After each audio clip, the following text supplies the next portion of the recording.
Celtics Lab is brought to you by FanDuel, the exclusive wagering partner of the CLNS Media Network.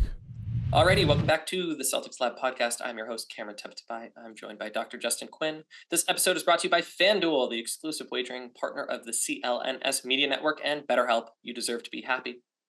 There are 5 or 6 games left on the regular season. It's Thursday, so the Celtics are playing the Bucks tonight. The seeding question is very much so up in the air. And we're going to welcome in Kai Carlin of Sixers Wire to talk about that and a game between the Sixers and the Celtics next week. Kai, how are you? What's going on, guys? How are you? Joan. Good. I'm ready for the regular season to be done. Aren't we all? Yeah. Yeah, I think a lot of people are. I think a lot of people are just really anxious for the playoffs to start, kind of see who's real, who's not. I think we all have an idea of who's a contender, who's a pretender, and let's just kind of get into the playoffs and let's just get this going.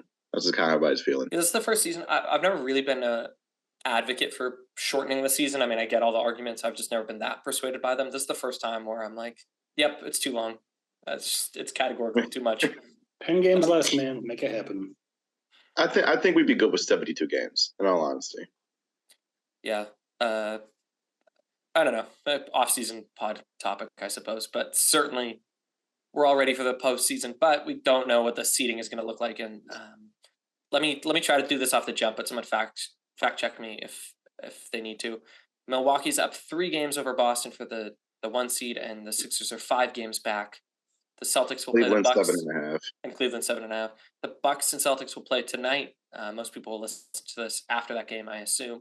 The Bucks and the Sixers will play on Sunday, and then the Celtics and Sixers will play on Tuesday. And then they all have a few more games, some of which are difficult, some of which are not. So the seeding could move around, but Kai, it looked like the Sixers were going to make a run for that 2 seed and maybe even the 1 seed, and it looks like maybe they've fallen back a little bit. Talk to us about what the Sixers have been up to for the past 6 weeks or so. Well, I mean, it's pretty well documented. They kind of had they just got off this crazy stretch where they played 7 of 8 games on the road, which I think is absolutely insane, just in terms of just like scheduling and just like that. That's kind of nuts. So it was weird. They came home for 2 games, and then they went out on the road for 3. Came home for 1 just to go back out on the road for 4. And 3 of those were out on the West Coast too. So it was just absolutely insane. And they were on a 3-game losing skid, and Cam, you kind of mentioned it. They were kind of making that push for the number 2 seed.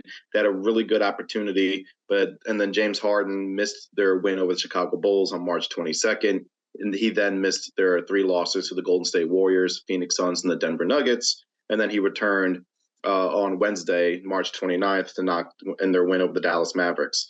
So, listen, James, this is where a lot of people really need to kind of maybe pump the brakes on any Sixers contender talk. James revealed last night his Achilles has been bothering him for months. Like, this isn't something that just randomly popped up. This is something that has been bothering him for months. Now, to be fair, he has been playing excellent basketball. He's been leading the league in assists. He's understanding he's no longer James Harden, the superstar, James Harden, the ruthless scorer. He understands he's now James Harden, the number 2. This is Joel Embiid's team, and I feel like James Harden deserves a ton of credit for taking that step back. But if this Achilles is something that's been bothering him for months, and really he didn't look good, all that great in the win over Dallas. He shot 4 for 14. He looked okay in the 4th quarter, actually. I think that was his best quarter, but he was terrible for 3 quarters. He was awful in the game he actually played on March 20th against Chicago. He shot 2 for 14 in a double overtime loss. So if he's going into the playoffs with this Achilles injury that he claims has been bothering him for months, that he's going to look like last year's Harden, where he's not going to be able to get to the basket or make a play for anybody. What about his Embiid's calf? I know he's also been dealing with some injury issues. He's been playing a lot of minutes, like really powering this team more than anyone else. Carrying that kind of load for somebody who's had some injury issues late in the season previously, like, how's he doing? Yeah, like that's another one, right? I mean, Joel dealing with this calf issue, which he felt that injury March 22nd against the Bulls to kick off this recent 4-game road trip. He didn't play in the second half of that game.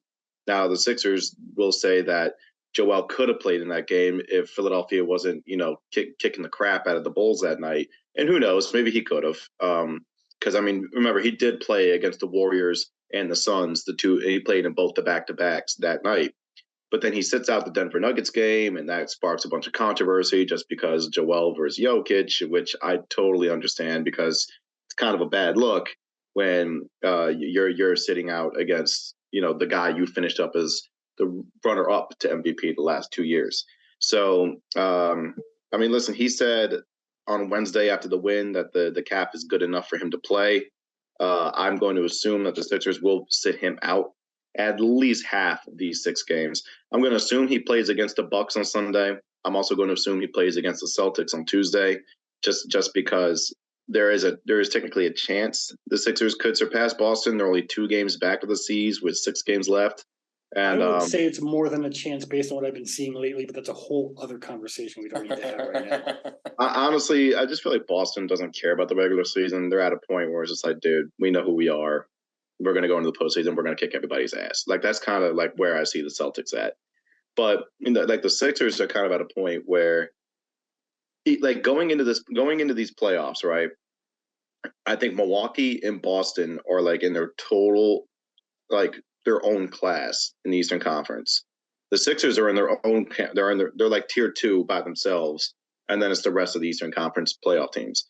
But the gap between Milwaukee and Boston and then Philadelphia, to me, is a wide one. So, like honestly, I think the Celtics and the Bucks they're going to be your Eastern Conference Finals matchup. And then at that point, it's going to be a bloodbath to see who makes the finals.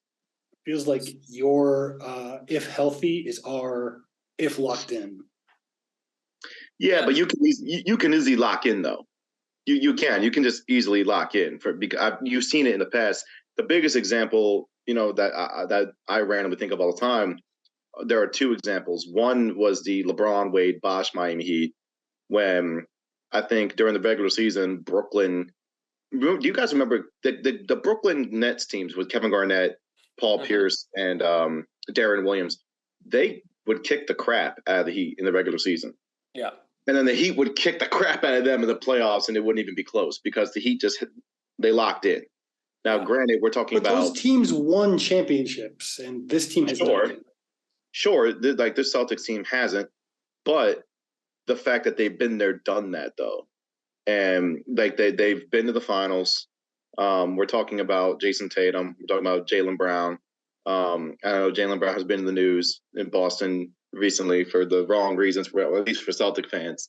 But Al Horford. Listen, if it's Sixers Celtics in round 2, man, I got seeds in 5. Like that. That's why maybe 6, just because how great Joel is. But that's how I kind of view the gap between the Sixers and then Milwaukee and Boston. I feel like it's such a wide gap at this moment in time. I have a bunch of questions that you just presented for me, but let me start with this one. Last week, I said something to that effect that, look, if Harden and Embiid are playing as well as they can, who's the third guy that makes you shake in your boots? And I don't have an answer to that. So let me pose that to you, Kai. Imagine it's Celtics Sixers, because it's the Celtics Thought podcast, but it could be Sixers Bucks in the second round. And Embiid and Harden are indeed playing as good as they can. I suspect you're right that still Milwaukee and Boston have just like too much talent for Philly to handle. But who is an example of a third guy that if they're playing as good as they can possibly play, maybe the Sixers have enough juice to make a series? Like, who are you considering X factors or the guys who have to step up or whatever like sports radio twist you want to put on it? Who are the guys who make the difference for Philly? Well, Tyrese Maxey and Tobias Harris. And, I think Maxey has actually been struggling against the Celtics in all 3 of these matchups, so far. And it's because Tyrese, for as quick as he is, for as brash as he is, bold, he's got no move. To get to the basket, he's got no moves. It's either a straight shot or he's going to do the pull-up. Like, that's all he's got. Yeah. So there is no dribble move. There is no quick, anything like that. And that's not going to get past Marcus Smart. It's just not. And even Jaylen Brown, you're not going to get past these guys like just all straight off your quickness, because we're talking about 2 damn good defenders. Then there's Tobias Harris, who, I mean, hell, you have no idea what the hell you're going to get out of him. Yeah, every single night. And you know, Tobias has done a really good job this year as a spot up 3-point shooter, so he deserves a lot of credit for that. Kind of adjusting his role from like having to do everything for the Sixers, and now he's more just a spot up guy. But if you look at his playoff numbers, they are nowhere near his regular season numbers. You know, he had that one playoff run when he was with the Pistons. Now they got swept by Cleveland, so that's one of those things where it's like, all right. I mean, he was on a okay Detroit team against the freaking defending champion Cavaliers, but his playoff runs with Philadelphia even have not been good. They haven't been up to his regular season numbers, and that's a concern. Then you look at the bench units. The Celtics are going to go to Malcolm Brogdon. They're going to go to Derek White. They're going to go to Grant Williams. They're going to go to help me out, Luke Cornett, who I think is the GOAT. Yeah. and then Mike Muscala, even, who I think Muscala is a guy you can count on too as well.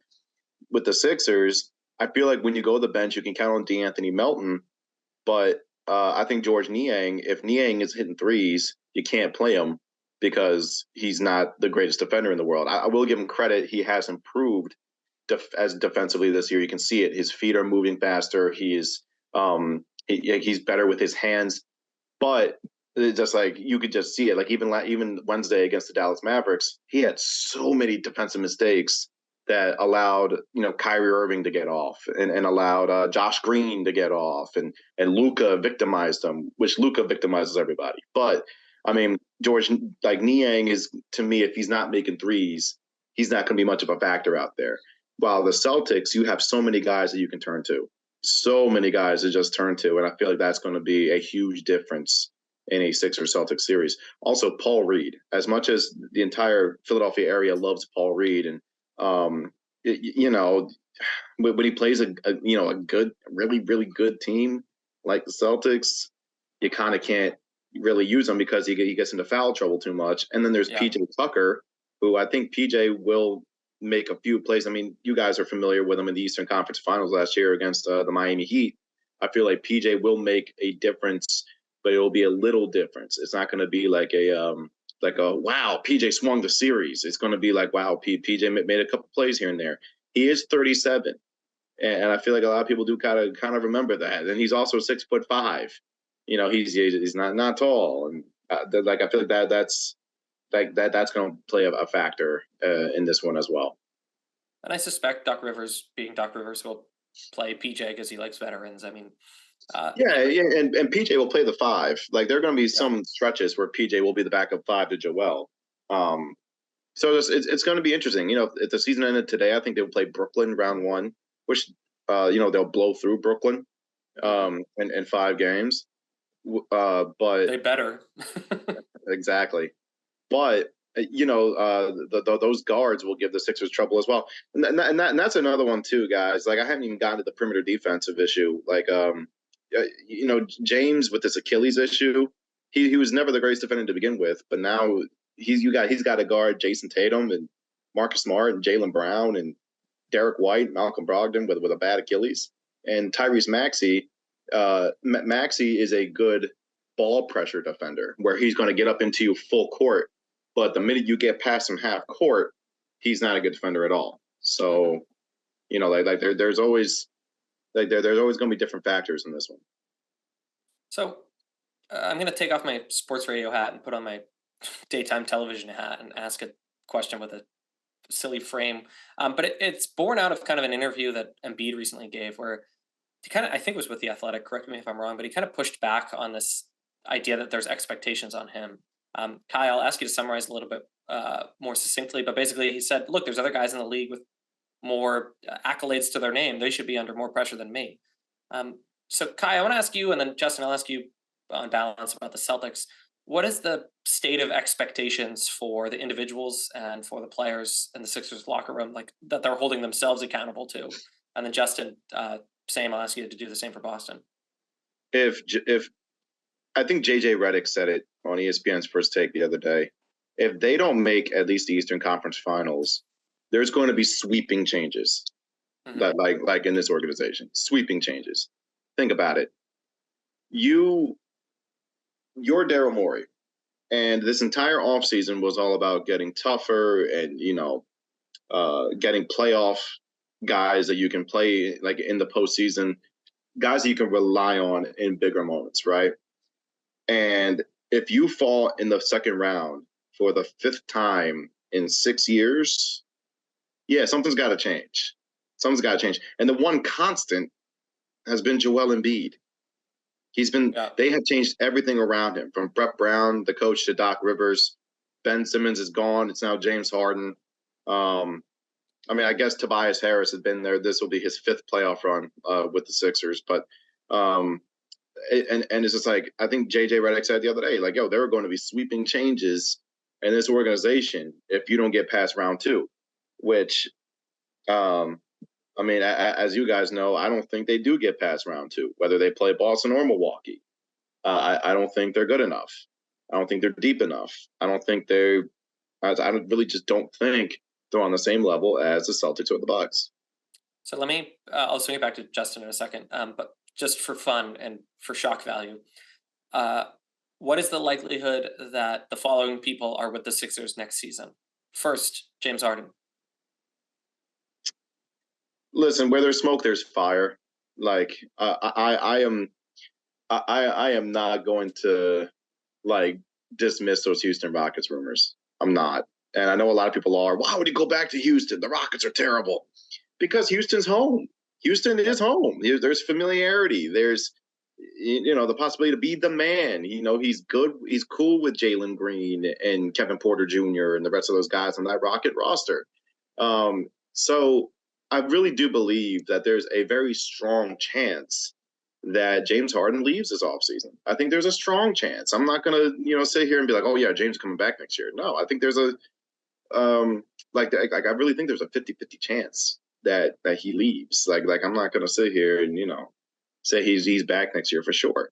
End up with Victor Wembanyama. I don't see how he would stay in Philadelphia just to see what he can do over there. Right. And that's cool. Right. The Rockets get the number one pick, and Harden can just throw him lobs like the way, he's been able to do it with Clint Capella, even during his initial Rocket stint. So, listen, where there's smoke, there's fire. He can dismiss these rumors all he wants, but the Christmas Day thing, ever since Christmas Day, it's been crazy. So, okay, I got two more, and there's nothing better about the NBA than before the season's playoffs already talking about next season. Oh, I know, right? Okay, same question. Obviously, Doc Rivers.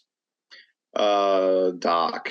Now, see, I think Doc is a better coach than what he gets credit for. I feel like this entire city of Philadelphia just makes him out to be a villain for some weird reason. His rotations are definitely strange, and I understand the lack of adjustments. I get it, but Doc has kind of navigated through a lot of craziness. Like last year, I feel like he should have gotten more Coach of the Year, notoriety for last year. Like, I don't think he should have won Coach of the Year, but I feel like he should have gotten some votes. It's because that Ben Simmons thing was absolutely insane last year. And they were, I think, the number 3 seed going into the All-Star break, and then Harden and everything. And then they were the number 1 seed, I think, going into April. It was pretty crazy last year. So I think Doc's been doing great. With that being said, they lose round 2 again. This will be the 3rd straight year. You'd have to look at Doc and be like, all right, man, we got to move on from you too. Can't fire the players. Yeah, right. You can't fire the players, unfortunately, and it always comes down to the coach. So again, I think that goes back to what I was saying, the JJ Redick thing. Sweeping changes if they don't get out of round 2. All right, then the last one quickly, and we'll do an ad break. Speaking of sweeping changes, do you think there's any chance Embiid isn't on the team this time next year? No. I think he's back next year for sure. They don't go anywhere without Joel Embiid, and I think he'll definitely be back next year. But will it be the same supporting cast? Will it be the same coach? Again, I don't think so. All right. Well, a good enough segue to talk about our first sponsor, our new presenting sponsor, FanDuel. Massachusetts, listen up. The wait is finally over. FanDuel, America's #1 sportsbook, is now live in Massachusetts. And new customers in Mass can get in on the action with $200 in bonus bets guaranteed when you place your first $5 bet.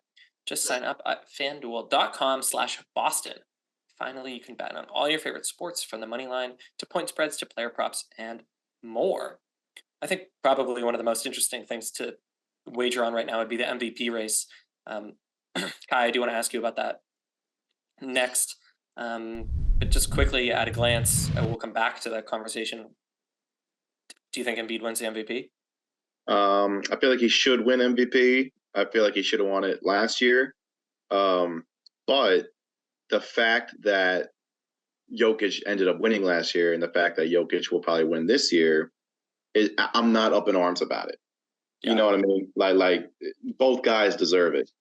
But I would probably lean more towards Joel just because of leading the league in scoring again, throwing the Sixers on his back, being as dominant defensively as he has been. So yeah, I would definitely lean towards Joe.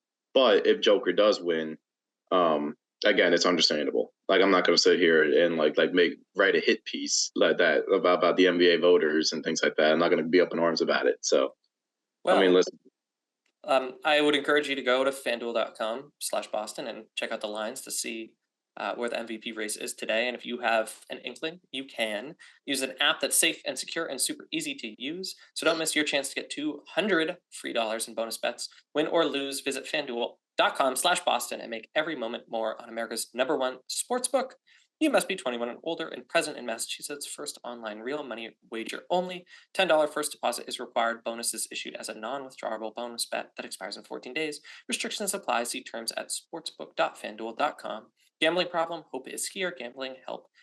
Helplinema.org or call 800-327-5050 for 24/7 support. Dr. Quinn, just quickly on the conversation around expectations, where do you think the Celtics land on that? I think if the thing we were all worried about as Celtics fans, we don't need to get into it too much, but if the worst happens, if bad habits lead to an early exit, I think anything before the Eastern Conference Finals will be considered an early exit. We could see some substantial changes made to this roster. Without going too far into that, I think that realistic expectations are to get back to the Eastern Conference Finals and hopefully make the finals. I don't think the same kind of pressure that we're talking about for Embiid, for example, exists this season for Jason Tatum, for Jaylen Brown. I think the thing for them is to show that they can be consistent in the way that everyone is irked about them not being recently. And there's a very good chance that the things we're worried about, when it does come, what Kai has been talking about is exactly what we're going to see on the court. They will be more consistent, hopefully. I don't think that really anybody is in danger of being moved if we're going to keep going down the same kind of line we were with the Sixers, other than maybe Jaylen, if there is a very disastrous end to this playoffs. That's something to keep an eye on. But other than that, you might see Grant move on if he complains his way into losing a game, something like that. Cool. And we've talked about the Jaylen thing. We'll talk about it again. So, Kai, we'll get you out of here in just a moment because you're a busy man. You don't just do Sixers wires, you do radio, you do all sorts of stuff. But let's end on the MVP thing because I think it's top of mind for a lot of people. My read on it has been in the past 3 or 4 years, Giannis, Jokic, or Embiid could have won it in any given year. Kind of pick your favorite. And so this sort of feels, I don't mean to be reductive, but like a lifetime achievement award for Embiid. That it seems like the stars are aligning. He's going to win it, and he could have won it any of the past 4 years. So I'm not particularly sore about it either. Can you talk to us about the campaign that's going on in Philadelphia to kind of make sure this happens? I feel like it's kind of been mostly, Doc has always said that he thinks Joel should win it, which obviously that's his coach. So, of course he's going to say that. But he also said that we should be celebrating these guys, though. There was so much talent around the league between Joel, Jokic, Tatum, Giannis, LeBron, AD. The fact, you look around the NBA, man, and it's just the talent is just insanely good. And I feel like that's what we should be focusing on rather than tearing a guy down just to prop up another guy. And I feel like the MVP conversation has gotten so toxic that I'd rather not even talk about it anymore, because it's just like, it's not even fun anymore. Like, this is the most least fun MVP debate for me, because of the fact that just these guys are like, the fact that, like, there's it's been like mudslinging, you know what I mean? It's kind of terrible to me. And I mean, listen, it is what it is. I guess that's just the way the world works, but it sucks. And like, I would rather not be a part of it. I don't even engage that kind of media at this point. I'm so tired of it as well. And I just try to focus, as we have been, on what it is that's driving their candidacy. Because as we've been saying, it could be any of these three guys, honestly. Like, the narrative does seem like it's lining up for Joel, but a ridiculously strong finish from Giannis or Jokic could really steal the way back again. So at this point, I'm just like holding my breath and waiting to see what comes up when people actually vote. Right. Just because it's relevant to Boston. Last question, 30 seconds or less. Any chance Harden wins an All-NBA slot? Oh, I don't know. Again, though, I think that just goes back to the point I was just making. There's so much talent in this league that, like you got to come up with 15 guys, but you could probably make a case for 25 guys. So I'm not sure if Harden makes an All-NBA team, especially because of how rough he has been over the last 2 weeks, between the Achilles injury and then the 2 games he has played. He hasn't looked good at all. But the fact that he is leading the league in assists, and the fact that he is shooting the ball efficiently outside of these last 2 games, I feel like he might get a look for an All-NBA third team. But with that being said, I don't think that he'll make it, just because of all the other worthy candidates, in this league. Fair enough. All right, Kai Carlin of Sixers Wire and all sorts of other stuff. We'll let you go because we got to go do radio. But there's a good chance we'll bring you back sometime soon, because the postseason looms large. Listen, and if it's Sixers Celtics in the playoffs, Cam, I will see you in Boston, and we'll maybe we could do it in person. Yeah, love that. Hey, there's plenty of room at this table. Literally, so long as you're not allergic to cats, because there's cats everywhere in this house. Absolutely not. I have one of my own. So. Oh, great. We've been talking about a cat-centric Celtics Lab episode in the off-season, so we'll bring you back for that, too. Perfect. All right, Kai, good to see you. Thanks, guys. Thank you so much. Talk to you later. We'll talk soon. Okay, so thanks again, Kai, for stopping by. Check him out at Sixers Wire if you like the Philadelphia 76ers or you like Kai. And the second half of this episode, Justin, you and I are going to talk about the news, and specifically a pretty ugly game against the Wizards, although it might be a little stale, given that the Celtics play the Bucks tonight, so we won't dwell too long. But first, I'm going to pause the action and talk about our friends over at BetterHelp. All right, we're going to pause the action and talk about our friends over at BetterHelp. BetterHelp is an online service that connects you with therapists wherever you might be, and can help you with whatever you might need. That might be sorting through some problems, sorting through some feelings, that might be working towards a better version of yourself. We talked about this last week on the podcast. The pop culture version of therapy sometimes misses all of the different opportunities it allows for. And there's all sorts of reasons why you might want to talk to a specialist, and BetterHelp kind of helps you connect with those people in a really easy way, a really flexible way. So we're big fans of the BetterHelp service here at the Celtics Lab podcast. We're big supporters of what they offer to their constituents. And importantly, it's convenient, it's flexible, and it's suited to user schedules. You just fill out a questionnaire and get matched with a licensed therapist. And importantly, you can switch at any time at no additional cost. So check out BetterHelp today. Go to betterhelp.com/CeltLab. Get 10% off your first month. That's BetterHelp, HELP.com/CeltLab. Okay, back to the action. You hyperbolically, but I don't know. I ran with it. I kind of liked it. You said that loss to the Wizards might have been the loss of the decade.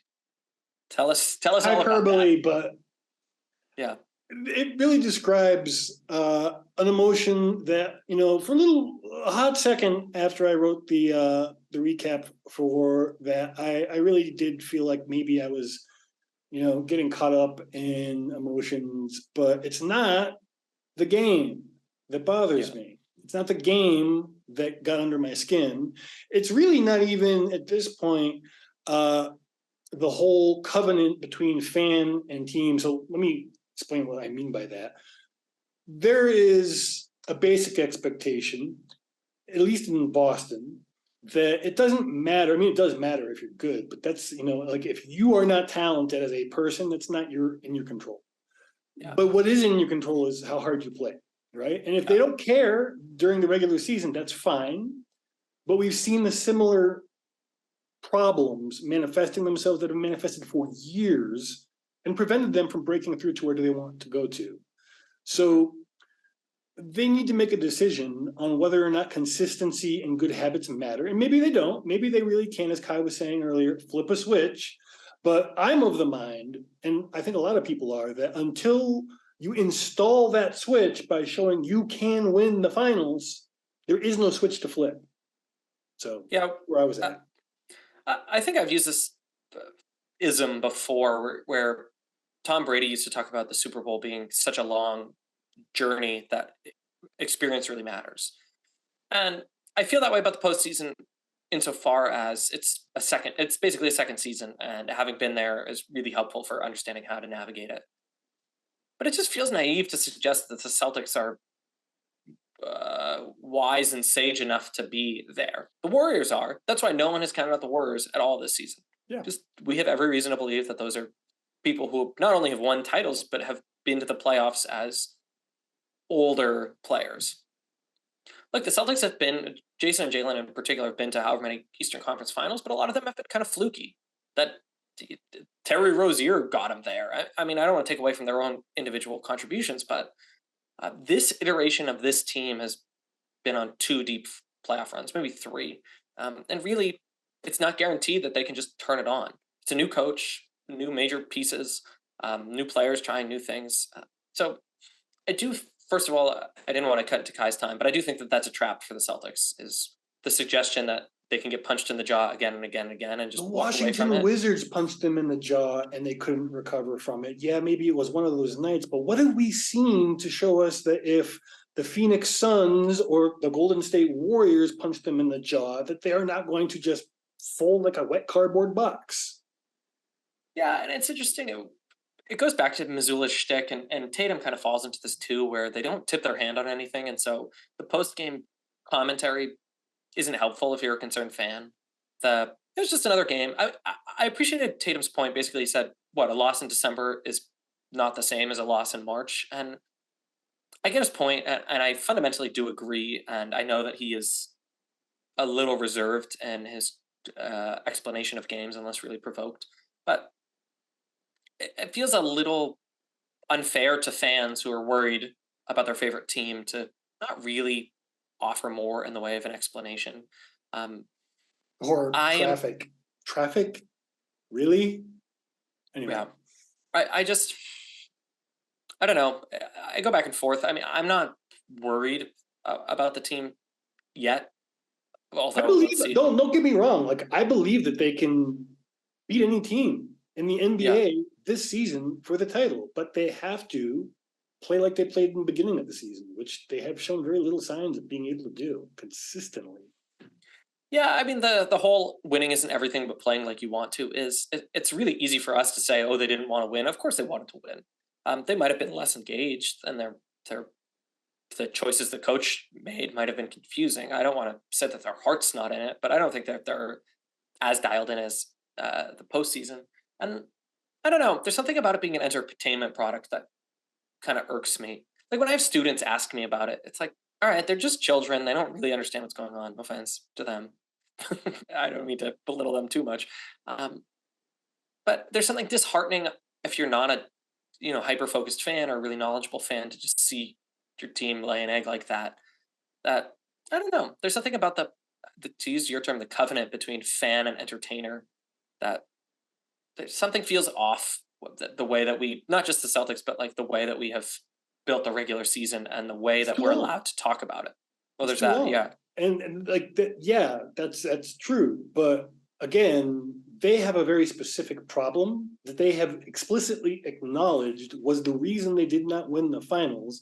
And when it comes to the moment in the regular season where, yeah, maybe it is long, but again, Tatum, the team playing well at the end of the season is a team that usually does well in the playoffs. They know all these things, and yet they still trot out this, like, we are clearly not trying. It wasn't even that they were playing bad and things weren't going in. Like, we can get pissed off about bad Mazzola ball and whatnot, but when that happens, yeah, there's things to criticize. But this was especially egregious because it was very, very clear that not only did they not have it, they did not care to try to have it. Yeah. Yeah, I guess Monday night, Washington, D.C. nightlife is undefeated. Same but different, and this is more important than basketball and is a fun, exciting pivot. Jaylen Brown, Grant Williams, and Malcolm Brogdon visited the White House to talk about criminal justice reform. And first of all, they looked great. Not the point, but they looked great. And second of all, that makes us happy at the Celtics podcast. We don't need to pontificate, but that's way more interesting than a regular season loss to the Washington Wizards. So I don't know, maybe the Celtics were distracted and that trip to DC was about other things and not about taking care of business against the lowly Wizards, but a team that like maybe they could face in the postseason, possibly. Are the Wizards out of the play-in at this point? I don't think they're out of it. I haven't checked the standings recently. They were within striking distance, but I don't expect them. They are 2 games out. Yeah. So let's close with that. There's a lot of regular season left to play, but let's say the Celtics are locked into the 1 or 2 seed. That seems more likely. I don't know.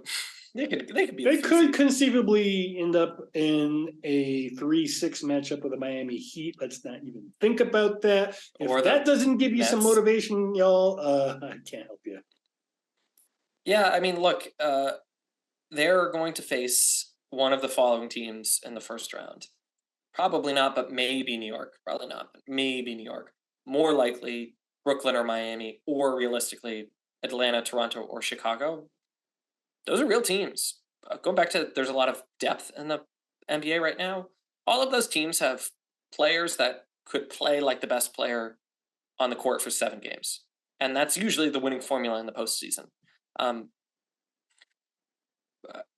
Okay, so I guess we're a little worried about the Celtics, it sounds like. It's not that they shouldn't and can beat the pants out of all of these teams. It's just that if it's just one of those nights on the first night of the series, you are in deep shit. Yeah, giving up home court to the Miami Heat, for example. I mean, the Heat scared the pants off of me. Yeah. But I believe in them. This is the thing I need to make clear. I believe they can win. That's why I'm so pissed about what just happened. Yeah, I mean, I'm really leaning on the teacher thing this episode. It's the same thing. Like, I feel more disheartened when a more apt student turns in bad work as opposed to a kid who is struggling to turn in high quality stuff and they come up short. And that kind of feels like what's happening here is the kid who should be getting straight A's is settling for A-, B+, or B's. And man, just reread your work a little bit, I guess. All right, we can pause. I mean, that Bucks game will completely change the narrative for better or for worse. Either turn up the heat on what we just said, or we'll rest and rest and rest. Oh God. Yeah, goodness gracious! I'd like to see them win against the Bucks and the Sixers, but I'm going to one of these games down the stretch as a fan, so I'd like to see them win. But I also wouldn't mind if they rested, put everyone on ice for the next 2 weeks because the seeding doesn't matter nearly as much as the health. What's the first, like April 9th-ish, April 11th-ish? What, for the end of the regular season? I think it's the 9th. Yeah, we're just spitballing on details here. Yeah, doesn't matter. All right, we're just going to show up. Yeah, let's pause there and let's thank the following people: Kai Carlin of Sixers Wire, FanDuel, the exclusive wagering partner of the CLNS Media Network, and BetterHelp. You deserve to be happy. And thanks everyone for listening. Like and subscribe. Please make sure you subscribe before Twitter falls apart, because then you'll never see our wonderful cheeky little posts. And then otherwise, the music you're listening to is Divine Sweater. Go check them out. We'll see you later. Adios. Sign up at FanDuel.com/Boston and get in on the action with $200 in bonus bets. Guaranteed when you place your first $5 bet.